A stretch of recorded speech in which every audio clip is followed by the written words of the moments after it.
Moi, ce qui me frappe et ce qui me déçoit en même temps, c'est que je le dis de temps en temps, j'ai le sentiment que nous sommes un vieux pays.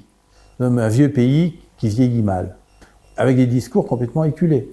On est face à des choses où on a vraiment l'impression que on est ancré dans un espèce de conservatisme, je dirais, mental, qui fait que notre société régresse. Ou c'est notre société qui régresse, qui nous fait constater qu'on est dans un conservatisme mental, mais en tout cas, moi, je ne reconnais pas, je dirais, le pays des Lumières, je ne reconnais pas la France qui a, je dirais, des idées qui font, sur lesquelles on prend modèle. Au contraire, je pense qu'on a un pays qui se replie sur lui-même, et ça m'interpelle pour l'avenir. Traduction politique d'un pays qui se replie sur lui-même, eh bien, ce que je crains malheureusement, c'est que ce soit les conservatismes qui l'emportent, voire des populismes.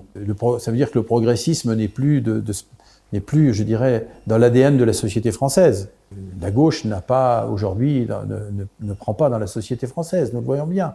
Donc c'est une vraie question qui est posée.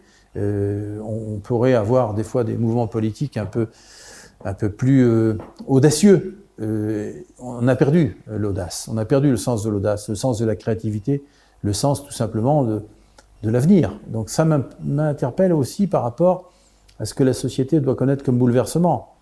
Quand on parle de transition énergétique, quand on parle de changement de modèle de production, quand on parle d'une croissance différente, est-ce qu'on est prêt à ça? Est-ce que la société française est politiquement prête à ça? Alors que c'est une nécessité. Comment l'incarner demain? Là est mon interrogation.